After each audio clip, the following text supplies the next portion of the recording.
This is an Undiscovered Legacy production and proud member of Pod Nation Media Network. And talking about failure, I don't know, in some communities, in some groups that I work with, they tend to change the word to say like, okay, this is not failure, we don't call it failure, it's another step. It's at the end, it's failure. Like, you need to admit that you're failing at some point. You want to fail.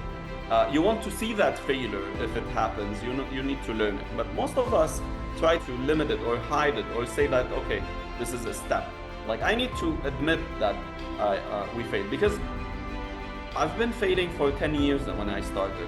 I didn't admit that it's failure. And when I started to shift, to try to change and make it another difference in another way, I realized that I've been holding my brain, locking my brain somehow. And I changed that only by talking to more people, traveling and reading books in a way that you allow your brain to understand more. Salutations, Scuba Believers, and we are here again with another amazing entrepreneur. Today we're here with Jack. Hey, Jack, how are you? I'm good. How are you? Fantastic. Thank you so much for taking the time out of your day to be on the Undiscovered Entrepreneur, get across the start line. Super appreciate you. Thank you. It's my pleasure to be here. All right, awesome. So what I'd like to do here is right here, very front, is give you kind of a semi-serious question to ask you, okay? You ready? Okay, sure. Okay, here we go. Are you a scuba believer? Yes. Good enough. Yay, we'll take it. Thanks, Jax. Thanks for being a scuba believer. Super appreciate you. All right, so Jack, what I want to do here right up front is get an idea of who you are, what your entrepreneur adventure is, and how you got across the start line in your entrepreneur adventure. Yeah, definitely the entrepreneurial journey is very long, so I'm gonna just say the highlights, that how did I started. I started when I graduated. I felt like I was already having some couple of jobs just to have my pocket money, and then I realized something, that I do not fit into the employment field. Although I continued this journey and I got a very good job, and it was an amazing job working remotely in 2010. There was no remote work by that time, but I had this opportunity and I was able to travel and do whatever I want. But at the same time, that feeling was still there, that I do not fit in this rigid somehow structure or hierarchy.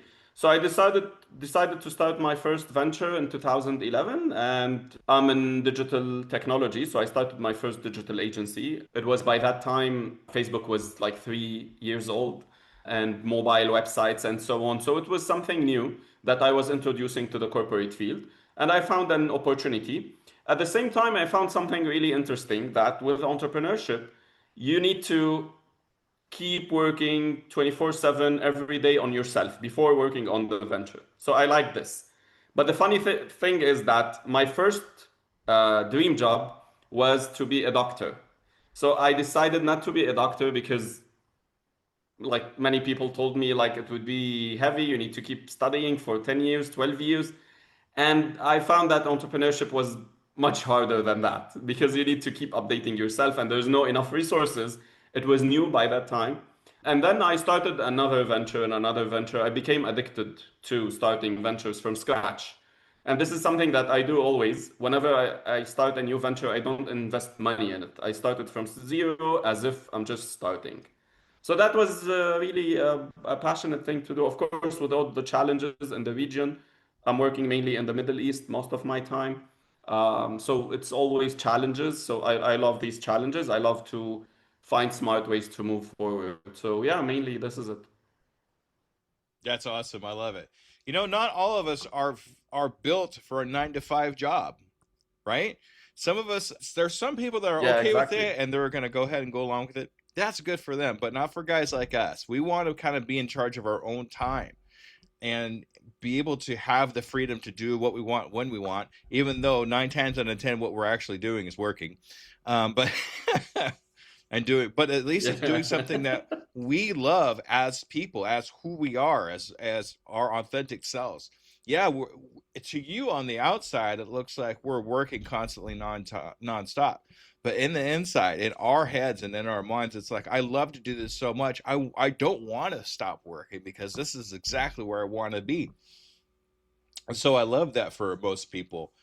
Also, I wanted to hear a little bit more about the digital agency that you're working right now. What exactly are you doing right now? I know you said you're working in the Middle East, and that's awesome. But can you give me a little more of idea of what you're actually doing?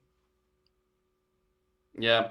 So the first agency that I started was creative agency doing all the digital solutions for businesses, mainly for startups, for solopreneurs, launching websites, e-commerce websites, making the all the dashboard, the intelligence, like business intelligence that every business needs to scale fast and start as well. But 5 years ago, I started another agency, which is what I live now every day to push forward. It's called Brain Digits. And Brain Digits started in first, I registered Brain Digits in the US in Delaware. I was there for a couple of months and I said, like, okay, yes, let's start something here. And then when the artificial intelligence launched, Brain Digits was all about emerging technologies. And the AI started to boom in 2022 a little bit. I found some sparkle. So I moved the company, the headquarters to Dubai, and started the company there. And then we scaled into Abu Dhabi. The thing is that in this region, everywhere, it's not like in the States, wherever you need to scale, you can scale easily. You have all the frameworks. And the GCC, you need to kind of register your company in not every country, but even every Emirates. So the more you scale, they ask you for the legal registration and so on. So we started scaling, and now in Saudi Arabia as well. Personally, I'm from Beirut, Lebanon, so I'm kind of jumping between Jordan, GCC, and Lebanon and Egypt. A couple of work in Europe and Australia and the States, but most of the work is happening here with the governments investing a lot in artificial intelligence. So my daily work is to design new programs for AI enablement for companies and organizations, with including all the emerging technologies, like making things fun and at the same time really futuristic. Like in hospitals, we do integrate the virtual reality and AI together to train the staff on virtual scenarios, on real scenarios, but built virtually.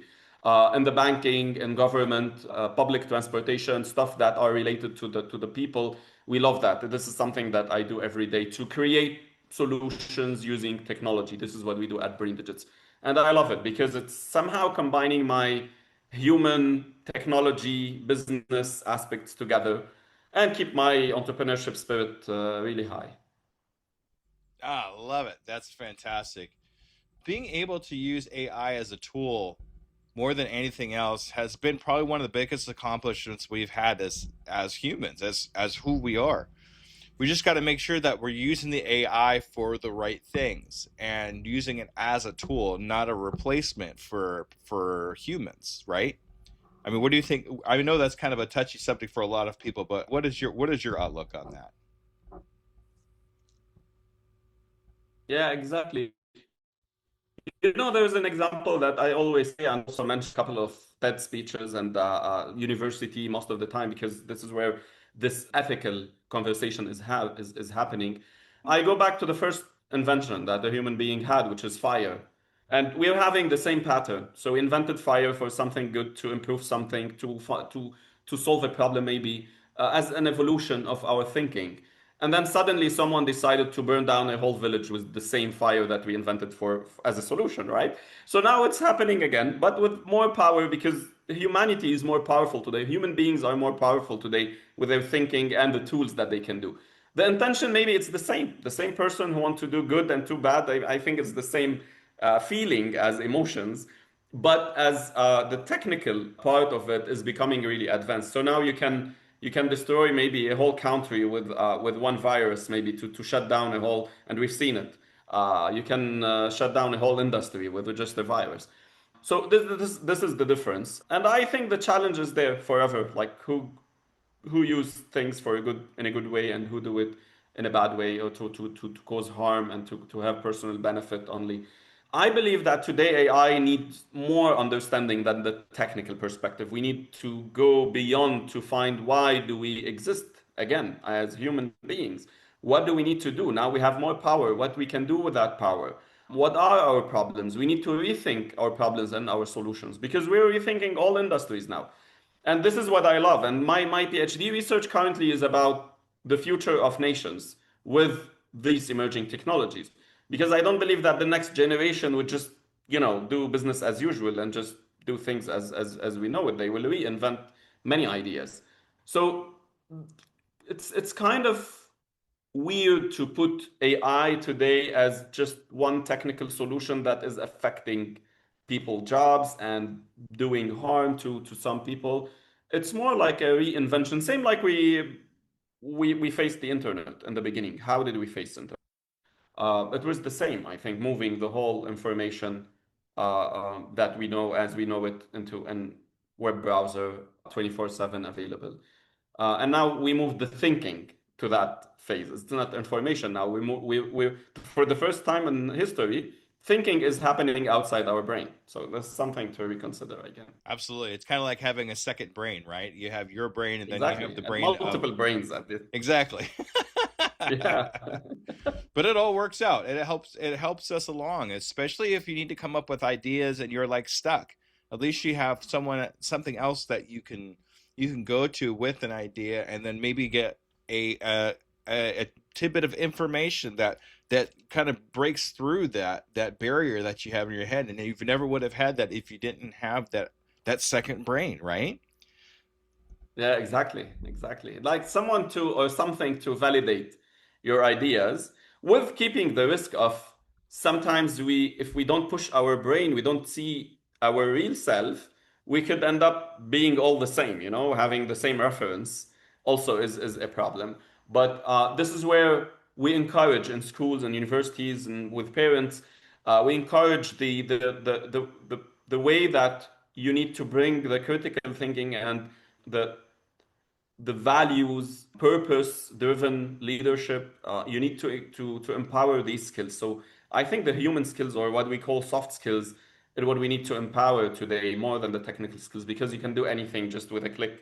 We can make a cinematic movie, or a song now while we speak. We can just do that.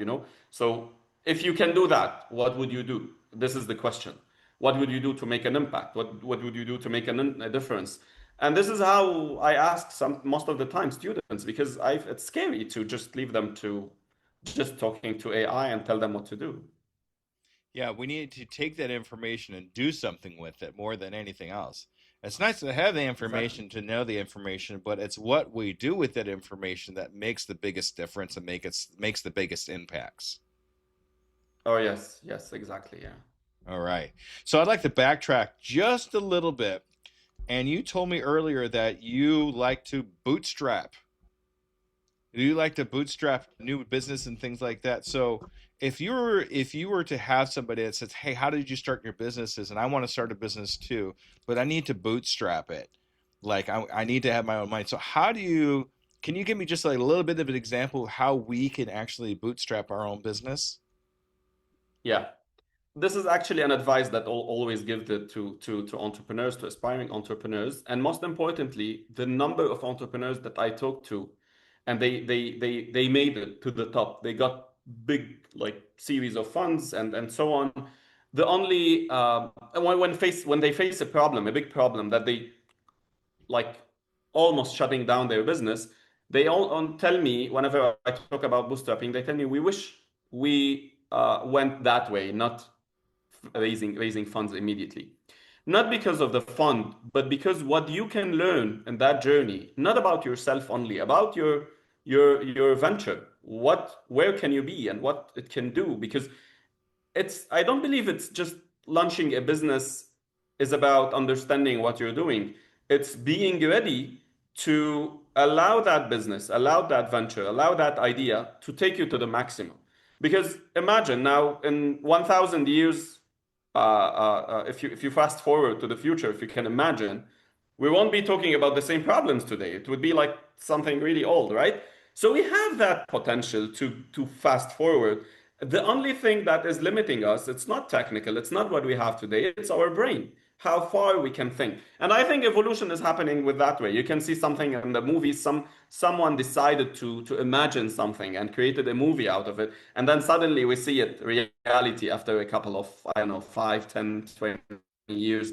And it's happening. We've seen AI in movies before, like the generative AI that we have today and the agentic AI that we have today. We imagined that 20 years ago, 30 years ago, maybe. So bootstrapping makes this more possible to find out what are your possibilities, what are your limitations. But if you just raise funds, it's actually you're staying around that idea and then just bringing funds to make it happen. With bootstrapping, you keep evolving, you keep growing. And by the way, it was last year when a crisis, the banking crisis that happened in Lebanon, and I was talking to one successful venture startup in Lebanon, and we were in a like in a talk in front of other entrepreneurs, and they were asking me about this. I told them why, and then the guy who their venture raised $5 million in just a couple of years, and then they lost those $5 million with a crisis. I told him, like, can I ask you what would you do when you go back in time? He said, I would take your advice and start bootstrapping because I would learn every step. I would learn every single step to do it, either financially or building my product or whatever, designing my product or whatever I'm doing. I would do it carefully and I would learn from every step. It's very hard, yes, but those steps make you really unbreakable. And this is what I did, by the way. And for me, I got a big benefit from the crisis. I didn't affect my ventures. It's the opposite. I used that crisis because I was going slowly, and at the same time, I was learning from my audience, from the market. I was there. I was not busy managing fundraising and seeing what to do with the funds. And I always invested everything that I got. I reinvested. This is what bootstrapping. It's not just getting money and burn that money, right? It's to know where to put that money, and you get more value with that fund because you earned it very hard. Yeah, you have kind of a higher appreciation for it if you like earned it yourself than getting like somebody that says, here's a bunch of money, just make sure you cut me in on a deal or something like that, Being able to to have that freedom of saying, hey, this is my money, I made this myself, let's invest this in myself and in my business and see where it takes us. I like not Exactly. having to be dependent on somebody else's generosity or income or something like that, because if they go down, then I go down, right? Because I don't have that money anymore. You don't True. have to worry about that when you bootstrap, because this is your money that you've made, that you've invested in yourself. So we want to kind of keep that in mind as we're going along. Yeah, exactly. With one note that at some point you need fund to scale, but you need to know when to get that fund. You need to get it from a way where, okay, now I have everything ready. I have the plan. This is what we need to do. And I don't believe in the first 10 years someone should get that amount of funds. At least talking from a personal perspective, like what happens if you get that fund earlier? What happens in your life? Like it's no, it's better to go and get a job if you're putting your all your journey, all your profile under that pressure of being an employee again. Because when you get fund, you're an employee now. You're a full-time employee. You need to work 24/7 to make sure that your share is high, to make sure that the investor is happy, and you're not working for everyone. But if it's you bootstrapping and building the team and working on your leadership style, improving your character, how you adapt to things, I'm sure that any fund you get later on, it would be just easy to get, easy to improve, easy to scale. You don't feel that imposter syndrome when you get and you need to prove that you're doing what you're having what it takes. I rejected actually three investors. One of them was a friend, and I opened this conversation with him. And he told me, like, after 20 years of doing business, I learned a lot from just this sentence. I wish I knew that. You think that you're not an employee, but at the end, you're an employee. You only become an owner when you can leave that job and still it can grow, right? Otherwise, you're an employee. You're self-employed. You're a freelancer. You're self-employed. That's right too. And when you Yes. do have a 9 to 5 job, how secure really is it? I mean, if you think about it too, because you've got to impress the one person that could either keep you or fire you, and you have everything invested in that one person that can make that decision, how secure really is that, right? But if you have your own business and you're bootstrapping your own business, there's only one person that's accountable, and that's you, to you, Exactly. right? And I don't think you're going to fire yourself, so we'll just see how that goes. Exactly. But yeah, that's Yeah, amazing. about security. I mean, what is security? I mean, we've seen, like, especially now, the economic crisis happening. No position is safe. No person is secure from the layoffs that are happening, from the evolution that is happening now. So I think we kind of try to hide from the reality that we are responsible. No matter what we do, we are responsible of our life. We are accountable of our lives, not someone else. When we go and get the job, we feel like, okay, that part of that responsibility is now my boss' responsibility or the company responsibility. It's their duty, to take care of ourselves. It's the duty of the government to take care of economy, but it's not. Everyone's taking care of their own job, their own future. So whatever happens, they can find any excuse to just do whatever they want to do, and you just end up alone. And again, having to scale, again, to start and scale and improve yourself. And sometimes this happens in your 60s, 70s, when you don't want to do that. So it's better to have it early. Even if you have a job, I always ask people, employees, senior employees, try to start a venture, even a small one that you work from your home, because it's not about that business. It's about you discovering, exploring yourself very early so you can face whatever problems you might face. I think that's why it's so important for us to teach the young people how to actually do that. So, I mean, they have the time to be able to do that, to how to start a business and how to get at least the basics of how to run even just maybe just a little bit of an adventure so they can have that. Exactly, yes.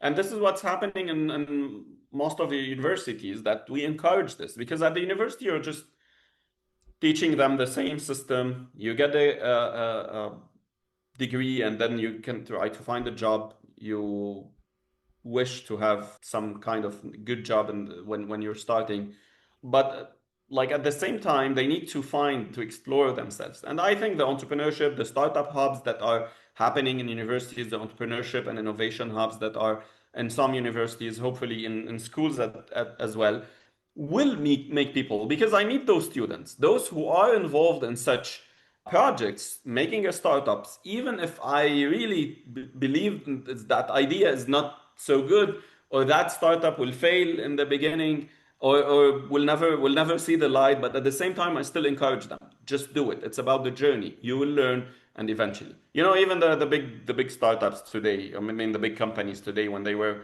in the beginning of the startups, maybe they had different ideas, totally different ideas. So they shaped, they evolved, because the leader of that idea and the team working on that idea evolved as well, and tried to do something else, to learn the market, to see the needs, to the business model, and so on. Yeah, and the evolution. Yeah. Absolutely. It's so important to get across the start line, whether you think it's going to fail or anything, like you were saying earlier, at least you start something, because you can't get across the finish line if you don't get across the start line. Yeah, exactly. And talking about failure, I don't know, in some communities, in some groups that I worked with, they tend to change the word to say, like, okay, this is not failure. We don't call it failure. It's another step. It's at the end, it's failure. Like, you need to admit that you're failing at some point. You want to fail. You want to see that failure if it happens. You need to learn it. But most of us try to limit it or hide it, or say that, okay, this is a step. Like, I need to admit that we failed, because I've been failing for 10 years when I started. I didn't admit that it's failure. And when I started to shift, to try to change and make another difference in another way, I realized that I've been holding, my brain, locking my brain somehow. And I changed that only by talking to more people, traveling and reading books, in a way that you allow your brain to understand more. But in the beginning, in the first 5, 10 years, maybe, you feel that working hard is the only thing that you need to do. And you just believe in what you believe and they just keep it there. And you don't have the skill of unlearning what you know. So unlearning is also something. I believe it's a skill. But we're not trained that way because our parents from the beginning, they teach us to learn. Don't forget that. It's they train our brain. I think our brain is something really big, but we limit it.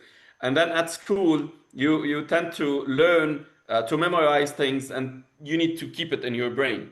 No, I mean the whole world is evolving very fast, and your brain is like a hard drive. You need to take stuff off some methodologies and some stuff, and you put other stuff in it, and you feel like you're light, when you do that. It was just 3, 4 years ago, and I felt like I'm light again. I can go fast. I can do whatever I want. There's no such things that are holding me. But that wasn't the case in the first 10 years. I mean, I had a lot of stress just staying in the office, hiring people in the office, staying there till late time because I believed in that. Now I barely work a couple of hours a day and I do like 10, 20 times more than what I did before. Yeah, that's when you know you're working in your zone of genius is when you're able to be that free with what you're doing with your thinking because you feel like you said you feel a lot lighter and you work faster and easier and more efficiently when you're Yeah. working in that zone. So, yeah, absolutely.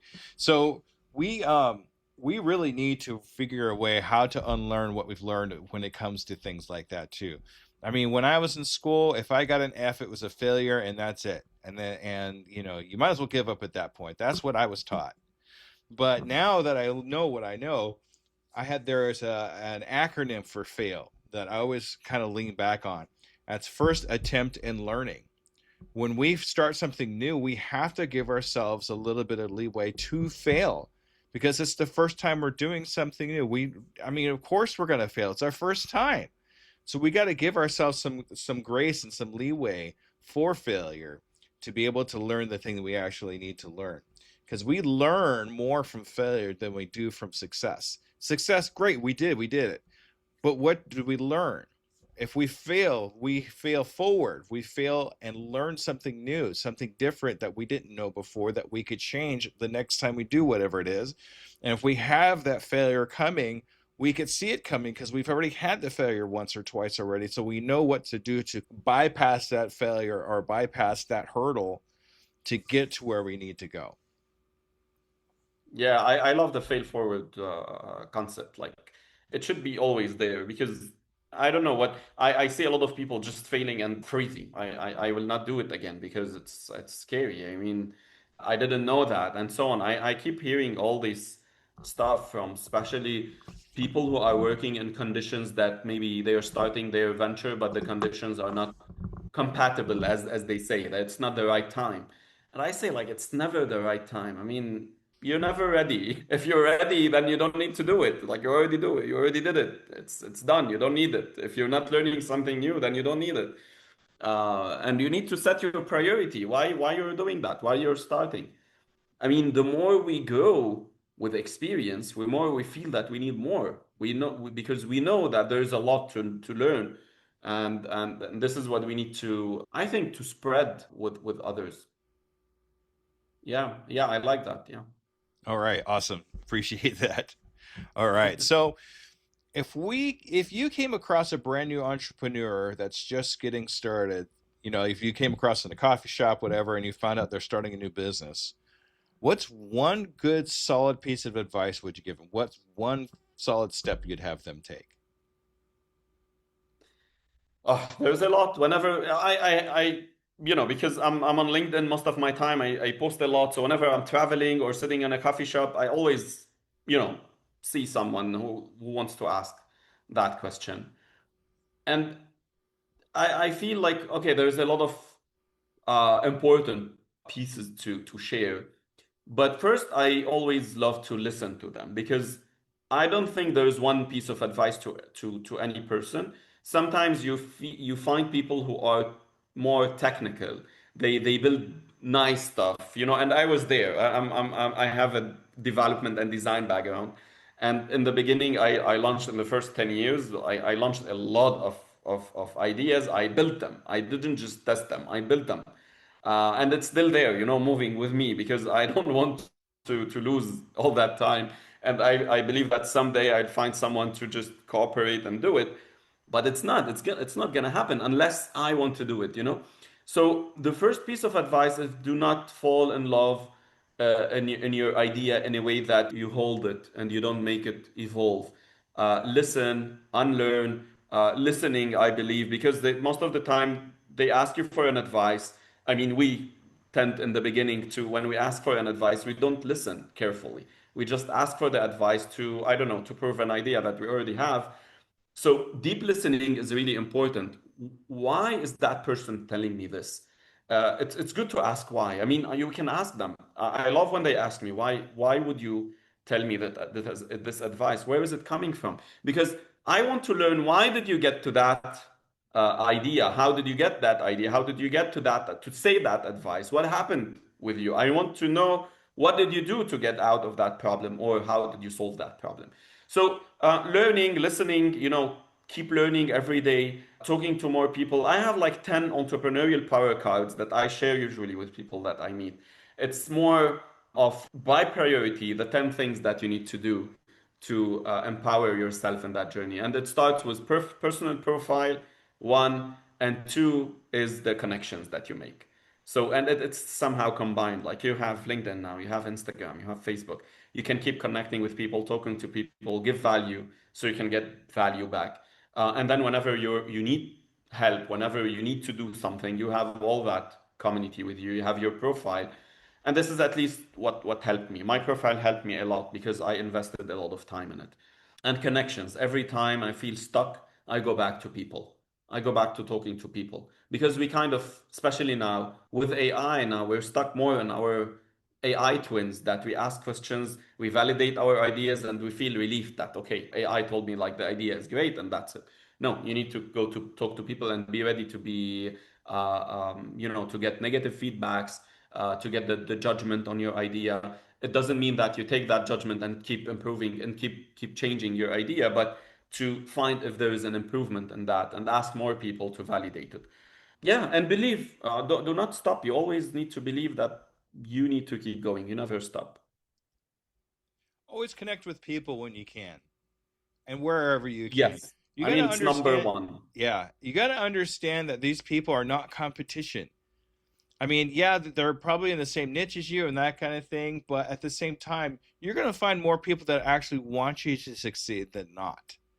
So they're going to be willing to help you with advice. They're going to be willing to help you with a direction and that kind of thing. And it's important that you listen to that and take it within yourself to do it.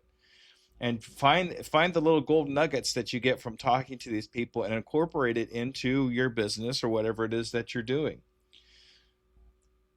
Yeah, And what exactly. we I do, like the term.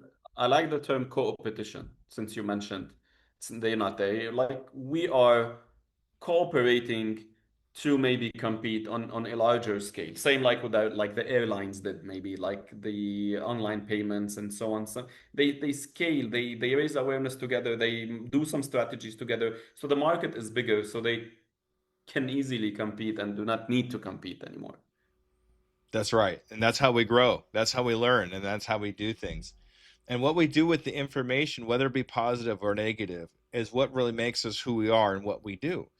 Yeah, we can get some negative feedback on something and then just throw our hands up in the air and say, well, this isn't for me then if I'm getting this kind of feedback. Or we could take that information and say, okay, now let me make this little tweak and change, and maybe it's for the better, and see what happens. That's something I'm always saying. I said, let's see what happens next, right, with that change and see how it goes.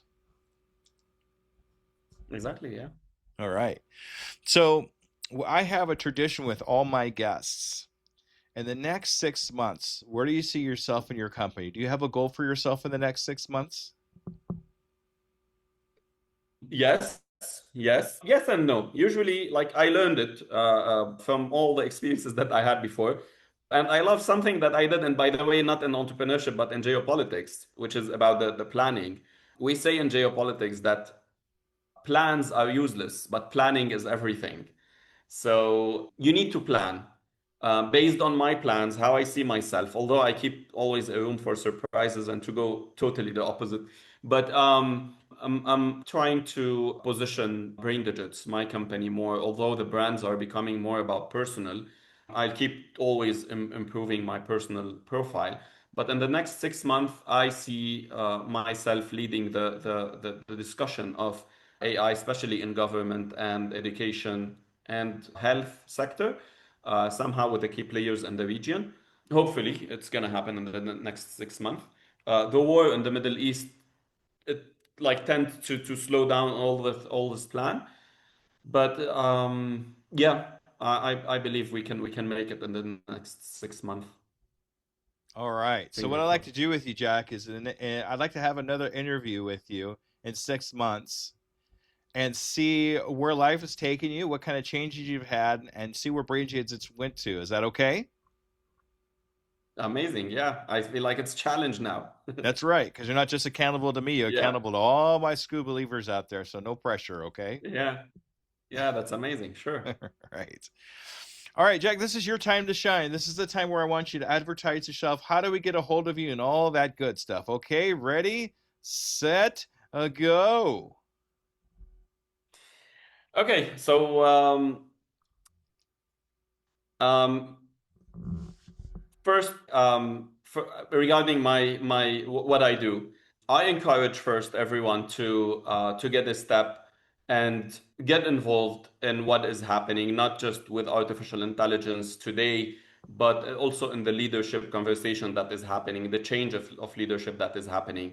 And this is where we put Brain Digits as a full partner support for many companies, organizations, and entrepreneurs to work hand in hand with people who believe the same, that we need to be empowered in our leadership skills and our soft skills at the same time with our critical thinking and all the skills that makes us human, and at the same time with the technical skills to build AI agents, AI assistants that are smart enough to fulfill our dreams and to work together in a local and global scale that we can really shine in whatever we do. And if we don't really believe in what we do, we can also build AI systems, AI agents that help us also do. And this is one of the TED Talks that I have. You can search for it, with the AI and the rise of digital twins and the personal leadership, how AI can positively lead us if we train them in whatever we do and the purpose that we have. That's it. Thank you so much, Scoop. All right. If you want to get a hold of Jack for anything, I do have information in the show notes where we could take a look at him, all the LinkedIn's and all that good stuff. All right. Jack, thank you so much for being on the Undiscovered Entrepreneur. This has been an absolute pleasure to be able to talk with you, and I look forward to seeing you again. Same here, man. Thank you so much for this opportunity and looking forward. All right. All right, School Believers, make sure you stay tuned for the wrap up. Okay, everybody. Thank you. Bye-bye. All right, School Believers, that was Jack. What a fantastic episode. So much to talk about with Jack. He really kind of put it together for us, and I really, really appreciate Jack. I do want to make sure that you caught a couple of things, and we're going to talk about that right now. The most dangerous thing that you could do with failure is just rename it and move on. We can't skip the crucial step of sitting with the failure and listening to what it actually taught us. Failure is the greatest teacher, but it's not going to be able to do anything for us if we don't take advantage of what it taught us and then implement that failure, that teaching moment, into the next thing that we do. We can't just sit on and say, okay, I failed, and then move on. We will never learn anything if we just look past it, rename it, and then just move on to something else. What did we learn from that failure will teach you what to do in your next few steps. And if you do come across that same failure, or you know you're coming across that same failure real soon, you will have the tools that you need to accomplish what you need to do if the problem arises again.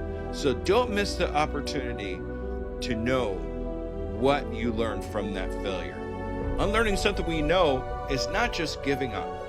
Unlearning what we know is giving us room to know what to do next.